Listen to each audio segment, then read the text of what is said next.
Assalamualaikum warahmatullahi wabarakatuh.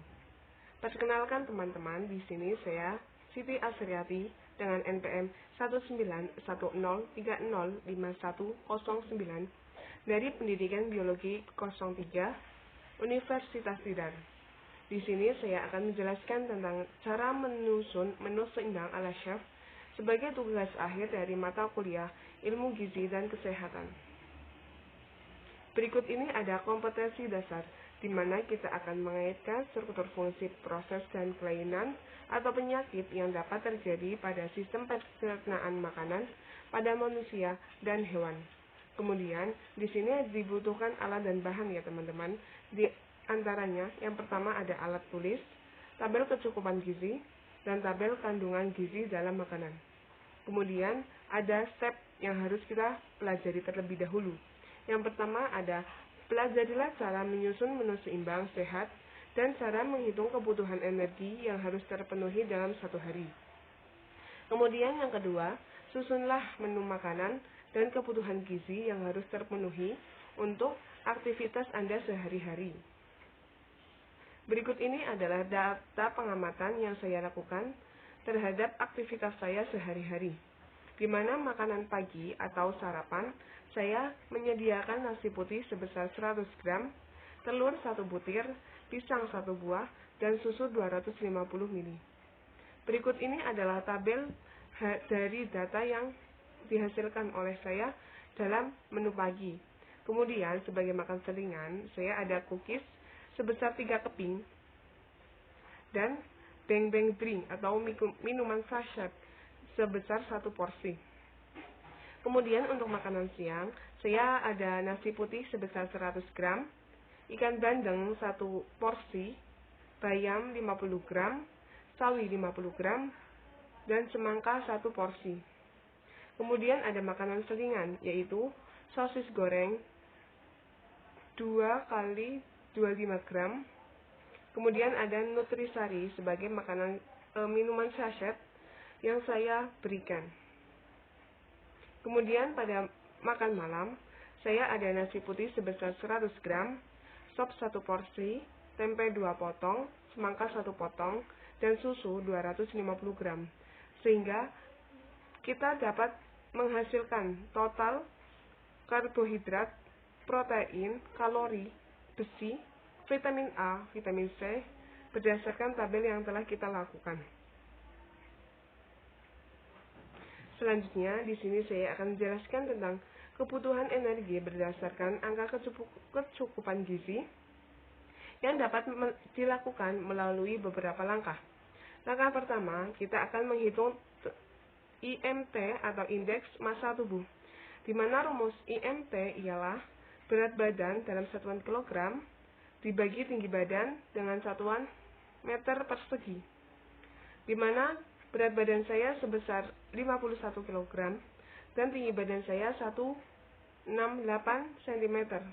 Kemudian, dari perhitungan tersebut dihasilkan indeks massa tubuh saya sebesar 20,4 kg per meter persegi, di mana IMT yang dihasilkan ialah normal. Kemudian, langkah kedua, perhitungan BMR atau Basal Metabolic Rate. Rumus BMR ialah 655 ditambah 9,6 dikali berat badan, ditambah 1,8 dikali tinggi badan, dikurangi 4,7 dikali umur, sehingga dihasilkan 1,335 kakal sebagai besaran yang dihasilkan dari Basal Metabolic Rate. Kemudian langkah 3, ada kebutuhan energi untuk tidur, di mana rumusnya ialah lamanya jam dikali berat badan dikali 0,1. Saya tidur selama 6 jam dikali berat badan saya sebesar 51 dikali 0,1 dihasilkan kebutuhan energi saya untuk tidur sebesar 30,6 kakal. Kemudian langkah 4 ada perhitungan SDA, Specific Dynamic Action. SDA sama dengan 10% dikali BMR, sehingga dihasilkan 10% dikali 1,335 kakal, sehingga dihasilkan SDA saya sebesar 133,5 kakal. Kemudian langkah yang kelima, terdapat perhitungan energi aktivitas harian, di mana faktor aktivitasnya itu antara ringan sampai sedang. Dengan rumus 1,6 dikali BMR ditambah SDA, di mana 1,6 dikali 1,355 ditambah 133,5, sehingga dihasilkan energi aktivitas saya sehari-hari sebesar 2,349,6 kakal. Sehingga total kebutuhan energi saya sehari-hari sebesar 2,319 kakal. Kebutuhan karbohidrat yang saya keluarkan dalam satu hari sebesar 289,8 gram. Kemudian kebutuhan protein sebesar 86,9 gram. Selanjutnya ada kebutuhan lemak sebesar 51,9 gram. Berdasarkan data hasil perhitungan yang dilakukan di atas, dapat dihitung angka kecukupan gizi di Indonesia. Dapat diketahui bahwa kebutuhan kalori harian belum terpenuhi, kebutuhan harian karbohidrat belum terpenuhi, kebutuhan lemak harian sudah terpenuhi, kebutuhan protein harian belum terpenuhi, zat besi belum terpenuhi, kebutuhan vitamin A belum terpenuhi, kebutuhan vitamin C belum terpenuhi, kebutuhan kalsium belum terpenuhi, dan kebutuhan fosfor atau P sudah terpenuhi. Analisis data. Berdasarkan analisis yang sudah dilakukan, dapat diketahui bahwa kebutuhan kalori setiap orang berbeda-beda.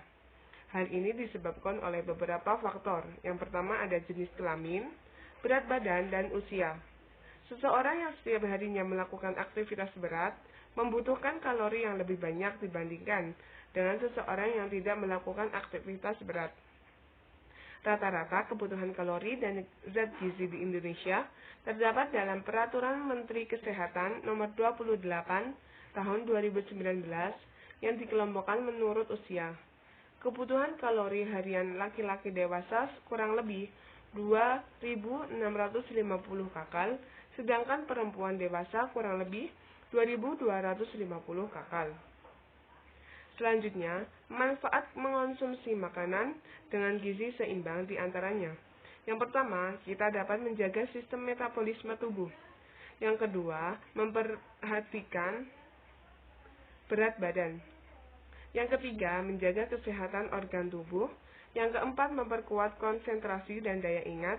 Yang kelima, meningkatkan imunitas. Di mana ketika kita mengonsumsi gizi seimbang, badan kita akan sehat dan kita dapat melakukan aktivitas yang mendukung kegiatan kita sehari-hari. Selanjutnya, berdasarkan data hasil penyusunan menu seimbang, pemenuhan kalori harian belum terpenuhi. Hal ini terjadi karena faktor ekonomi yang belum mampu untuk menyediakan bahan makanan yang sesuai dengan kebutuhan tubuh harian. Kemudian, pada hasil perhitungan, kebutuhan lemak, vitamin C, dan fosfor sudah terpenuhi. Sedangkan kebutuhan kalori, karbohidrat, protein, zat besi, vitamin A, dan kalsium belum terpenuhi dengan baik. Tetapi setidaknya komponen penting seperti karbohidrat, lemak, protein, vitamin, dan mineral sudah terpenuhi dari berbagai bahan makanan yang diolah dan dimakan. Untuk menghindari terjadinya defisiensi zat gizi, dapat dilakukan dengan pola diet yang tepat untuk meningkatkan kualitas gizi harian. Selanjutnya, kebutuhan energi seorang anak dengan orang dewasa tentu berbeda. Hal ini terjadi karena penyusunan menu seimbang sesuai kebutuhannya atau aktivitas sehari-hari mereka. Kebutuhan energi seorang atlet lari dengan seorang pelajar dengan aktivitas ringan berbeda. Atlet renang lebih banyak membutuhkan energi dibandingkan dengan seorang pelajar. Penyusunan menu seimbang juga berbeda. Dengan demikian, kebutuhan seorang pekerja menjadi kuli bangunan dengan seorang pelajar yang sebagai guru tentu berbeda. Hal ini terjadi karena kuli bangunan lebih besar dibandingkan dengan seorang guru. Oleh sebab itu, perlu adanya perhitungan kebutuhan energi harian tubuh untuk mengetahui berapa banyak kebutuhan gizi yang diperlukan untuk melakukan aktivitas setiap harinya, sehingga gizi seimbang dapat terpenuhi dengan baik. Kemudian, dari permasalahan yang kita unggah di atas, kita dapat menyimpulkan dari hasil pengamatan kita, di mana penyusunan menu seimbang dapat disimpulkan bahwa kebutuhan setiap orang itu berbeda-beda, tergantung umur, berat badan, dan pekerjaan atau aktivitas. Dapat dilakukan dengan mengatur jumlah dan jenis makanan yang dimakan setiap hari agar tubuh tetap sehat, yang disebut dengan diet. Penerapan penyusunan gizi seimbang dalam kehidupan sehari-hari perlu dilakukan dengan baik karena jumlah kebutuhan energi tiap tubuh orang itu berbeda-beda. Sekian dari saya, kurang lebihnya mohon maaf. Wassalamualaikum warahmatullahi wabarakatuh.